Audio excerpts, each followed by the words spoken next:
እንደምንም ነው የቆጠረው እንደምንም ማለት ነው። ጭራሽ እሱ ተበዳይ ሆኖ ጭራሽ ደግሞ አንቺም ሄርሜላ ላይ ድራማ እየሰራሽ ነው ብሎ አለ። ይሄ ምን ማለት ነው? ይሄ ጤንነት ነው ብላችሁ ታስባላችሁ? በቀል አይደለም እሱ እየያዘ ያለው የእሱን ጥፋት ሩታ ላይ ነው እያደረገ ያለው።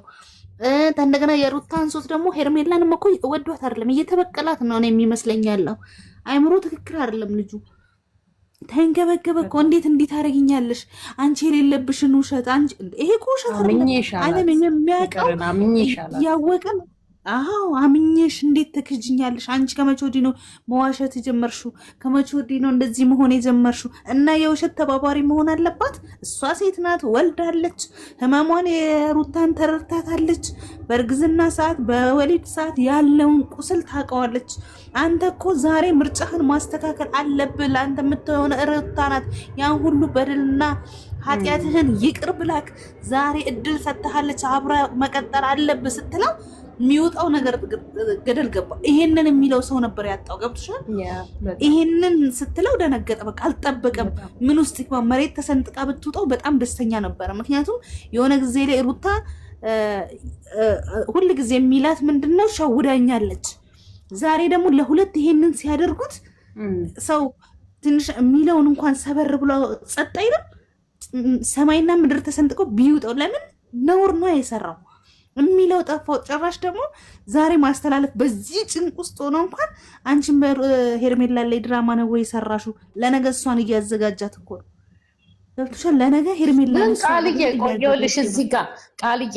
አሁን ፍቅር በመጣች ሰዓት ሩታ ከአንዴም ሁለቴ ቻንስ እኮ ሰጥተዋለች አይደለ? አዎ ፍቅር ትቅርብክ ለአንተ ፍቅር ያላት ሄርሜላ ናት፣ የምታስብልህ የምትጨነቅልህ ሄርሜላ ናት ብላ ከአንዴም ሁለቴ ብለዋለች። እኔ ሄርሜላ እንደው ልታፈቅረው ትችላለች፣ እግዚአብሔርን ነው የምልሽ፣ ልታፈቅረው ትችላለች። ግን ነገ ቢሄድ እንኳን በአንዴው ባትቀበለው ይጠቅመኛል ካለች እኔ እንኳን ሄርሜላ ክርስቶስን ነው የምልሽ፣ እንኳን ሄርሜላ አይደለም ሩታ ከዚህ በኋላ ይሄ ነገር ትክክለኛ ከሆነ እኛ ድራማ ነው የምንለው። ትክክለኛ ከሆነ አብርሃም መጥቶ አይጠቅማትም፣ ሄዶ አይጎዳትም።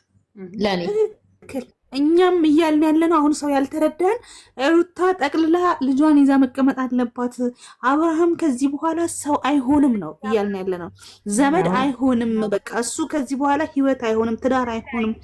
እሱ ህይወቷን ለማበላሸት እንጂ ማንም ሴት ጋር ከዚህ በኋላ ቢሄድ ለማንም ሴት ፍቅር ኖሮት ተከብሮ በትዳር ይኖራል? አበደን አይኖርም።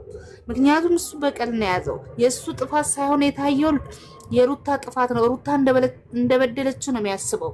እሱ በቁሟ እንደገደላት እንደቀበራት፣ ኢቭን የልጁን እንኳን ሳይኮሎጂ ነገ ልጄ ምን ሊሆን እናንተ ቀለል አድርገን ነው እንጂ ያሰብነው ነገ ልጁ እኮ አባትየው ሊገድለው ይችላል። ለምን እኔን እናቴን አሰቃይተህናል ብሎ ብዙ ልጆች አባታቸው የሚገሉት እናታቸውን የሚገሉት በምንድን ነው? በበቀል ተነሳስቶ ነው። ምክንያቱም እናቱን ሃይሆኑን ያደረጋት ለልጁ ክብር አልሰጠም፣ ለልጁ ቦታ አልሰጠም። እሱ የሴት ጭራ ተከትለው ነው እየሄደ ያለው። ነገ ይሄ ልጅ ብዙ ነገር የሴጣን ጆሮ ይደፈን አያደርግበት ታዳጊ ነው። እሱም ቢሆን ማስተዋልን ይስጠው። ይህንን የሴጣን ጭንቅላቱ ላይ ሴጣን የሚጫወትበትን ቁማር የሚጫወትበትን ሴጣን ከላዩ ላይ እግዚአብሔር ያንሳለት እንጂ እሱ እያደረገ ያለው ትውልድን መግደል፣ ትውልድን ማጥፋት። እንደገና ነገ ልጁ ከሌላ ሰው አይደለም ልጁ ሊበቀለው ይችላል። ገብቶሻል? ልጁ ላይ የገዛ ልጁ ከእርግዝና ጀምሮ ምን ያህል ዋጋ እንደከፈለ ሲያቀና በቃ እናቱ ላይ አዎ የገዛ ልጁን መፍራት አለበት። ገብቶሻል? የፈለገ ቢያለብሰው የፈለገ ነገር ቢሆን ይሄንን መቋቋም የሚችል ልጅ የለም። የአሁን ልጅ በጣም ከባድ ናቸው። ሳያድጉ ነው የሚያድጉት። አይምሯቸው በጣም ሀይ ነው። ይሄንን መቋቋም ነገ ጓደኞች ይኖሩታል፣ ነገ ፍቅረኛ ትኖረዋለች፣ ነገ ጓደኞች ፍሬንዶች በትምህርት ቤት ያንተ አባት እኮ ይሄ ነው። ይሄን የሚቋቋም ልጅ የለም። የዘመኑ ልጅ በጣም ከባድ ነው። ሊሞራቸው በጣም ከባድ ነው። እኛ የምናስበው ሴት ትበቀለ እዛም አይደለም። እኔ የምፈራለት ለልጁ ነው። ለልጁ ትልቅ ተጋድሎ እያደረገበት ነው ያለው። ልጁ ሰው እንዳይሆን እያደረገው ነው። የማያድግ ነው መሰለኝ የመሰለው፣ እንዲሁ የሚቀር ነው መሰለኝ የመሰለው። ስለዚህ እሱ ልጁን ራሱ እየተበቀለው ነው እኔ ልጁን ራሱ አባቴ ፈልጎኛል ወይ እስከ ማለት ድረስ ይደርሳል እኮ። ፈልጎኝ ነው የወለደኝ ወይስ ሳይፈልገኝ ነው የወለደኝ? ይሄ ሁሉ እናቴ ላይ የሚደረገው ነገር። ምክንያቱም ሩታ ይህንን ሁሉ የሚያስደርግ በደል አልበደለችም። እሷ የእሱን ልጅ ተሸክማ ቤቷ ሴት አምጥቶ የእሱን ልጅ ተሸክማ ከሴት ጋር ሲሽከረከር ፍትሀይ ብትለው ይገርመዋል እንዴ? አንዳንዷ ሴት እኮ አንገት ቆርጣ ትሄዳለች እኮ። የብዙ ወንዶች ብልት ተቆርጧል እኮ። የብዙ አባቶች ነፍስ አልፏል እኮ። ለምን ገና ባልሆነ በጥርጣሬ እንኳን ብዙ እናቶች ባሎቻቸውን ገለው ቀብረዋል እኮ። ብዙ እናቶች የወንዶቹን ብልት ቆርጧል። ሰው ለምንድን ነው የሆነው?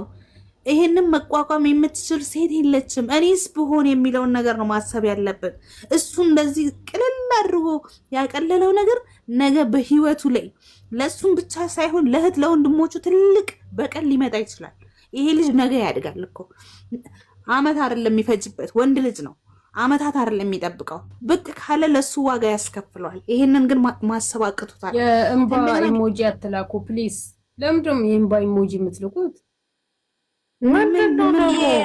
ነገር እሱ ነገ እሱንም እህቱንም ቤተሰቡንም ዋጋ ያስከፍላል። ነገ በልጁ ላይ ሊፈረድበት ነው፣ ፍርድ ቤት ሊቆም ነው አይደለም። ለምን እሱ በደንብ አድርጎ ያዘጋጀውን ነገር ነው ልጁ ነገ የሚመልስለት። በዚህ ሊያዝን ነው እንዴ? አያሳዝንም እኮ ይሄ። ምክንያቱም እሱ ያጠፋውን ጥፋት ነው ልጁ ሊበቀለ የሚችለው። ይሄ ደግሞ ምንም ጥርጥር የለም። ይሄንን የሚቋቋም ማንም ልጅ የለም። ይሄንን የምትቋቋም ማንም ሴት የለችም። እውነት እንደተባለው ድራማ ከሆነ አላውቅም።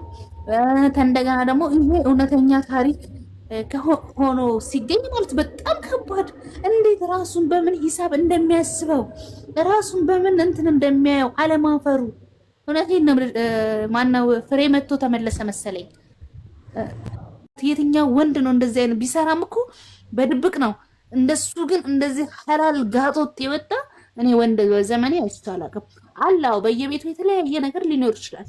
እንደሱ ግን አይኑን በጨው አጥቦ ነውሩን የሚገስጸው ሰው የሌለው ሀይ የሚለው ሰው የሌለው እሱ ከዛሬ ነገ የማይሻል እኔ ምን እንደምል ራሱ እግዚአብሔር ማስተዋልና ልቦናን ይስጠው። ይሄ የራሱ ህይወት መበላሸት የራሱ ጉዳይ። አንድ ልጁ ያሳዝናል። ሁለተኛ ነገር ደግሞ ትውልድ እየበላብን ነው፣ ትውልድ እየገደለብን ነው። እሱን እኔ ሰው ይቀጣዋል ብዬ ራሱ አላስብም። ሊቀጣው የሚገባው ፈጣሪ ነው። የእውነት ነው። መፍራት ያለበት እኮ እግዚአብሔር ነው። ህሊና አለን፣ ፈጣሪ አለ። ትውልድን እየገደለ ነው። እሱ ጀግና ሊባል የሚችል ወንድ አይደለም። ወይ ደግሞ የትኛው መልኩን ነው ተማምኖ ሴቶች በዚህ ደረጃ ላይ በእንደዚህ አይነት ሂሳብ እኔ ነገ አንዷ ብትሄድ አንዷን አመጣለሁ የሚልበት ምንድን ነው? እንደዚህ አይነት አለ ወይ? እኔ አለ የሚለኝ ሰው ካለ ይሄ ምናልባት አይምሮ የማይሰራ ወይንም ደግሞ ሌላ እኔ አላምንበትም ሌላ ችግር ያለበት ሰው ነው እሱ ነው ብዬ ነው የምለው። የእውነት ነው የምልሽ። ዝም ብሎ እንደዚህ እንዴ ሩታ ከዚህ በኋላ ጭራሽ ይሄ ሰው ዘመድ አይሆናት።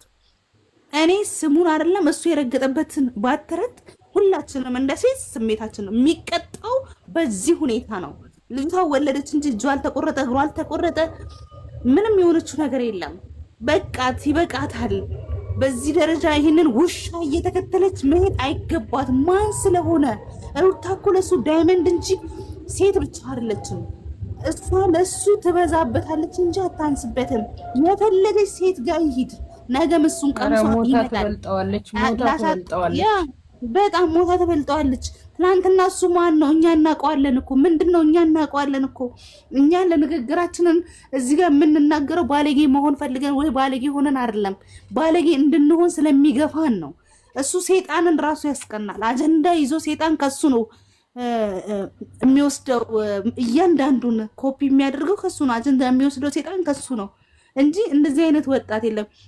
የአዲስ አበባ ተወላጅ እንደሆነ በጣም ሼማም ለራሱ መኖር እንኳን የሚያቅተው እንኳን እንደዚህ አይነት ነውር ሊሰራ የአዲስ አበባ ልጅ በጣም ነውር የሚፈሩ ለራሳቸው ህይወት እንኳን ለማደግ ሼም የሚይዛቸው ናቸው። በዚህ ደረጃ አይን አውጣ አይደሉ። እንግዲህ ዱርዬ የሚባለው የአዲስ አበባ ልጅ ነው አይደለ? በጣም ስርዓት የሚያውቁ በጣም ስለ ሰው ህይወት የሚጨነቁ ለሴት ልጅ ክብር ያላቸው ጉዳት ቢመጣ ራሳቸው መስዋዕትነት የሚያደርጉ እንጂ ሴትን ልጅ በዚህ ልክ ለእናታቸው ለእህታቸው የሚሞቱ እንጂ ሴትን ልጅ እንደዚህ እንደበጋጋር የሚያርዱ አይደሉም። እሱ ግን ከየት ራሱ እንደወጣ ምን አይነት አስተዳደግ ምን አይነት ነውረኛ እንደሆነ እንደገና እህቱ ራሱ የምትናገረው ፊቷን ኮሶ አድርጋ እሷ ሴት አይደለች እንደ የወለደችው ሴት አይደለች? እናታቸው ሴት አይደለች? የእሷ ትዳር ከፈረሰ የእሷ ቤት ከፈረሰ የወንድሟን ቤት መፍረስ አለበት? የወንድሟ ህይወት የወንድሟ ልጅ አላባት ማደግ አለበት? የለበትም። እግዚአብሔር ስለዚህ ትዳር ይጠይቃታል። ይህንን ፊቷን ጨለማ አድርጋ የነጭ ጥቁር አለበት? የወንድሟ ልጅ አላባት ማደግ አለበት? የለበትም። እግዚአብሔር ስለዚህ ትዳር ይጠይቃታል። ይህንን ፊቷን እያስተላለፈ ነው ትዝዬ። ኧረ ማን ነው ሚውት አሉ? እስቲ አንዳችሁ እነሱ ቤቶች እንደሆነ አይናቸውንም ጆሮአቸውን ሸፍነዋል። የተመቻቸው ነገር ይሄ ዝሙት ማስተላለፉ ወንድማቸው የዛንዚባር ጠንቋይ መስሎ መጣለን እኮ በቀደም ስንል ዛሬ ተሻሽሎ መጣ እና ወይስ እሱ የሚሰራው ሌላ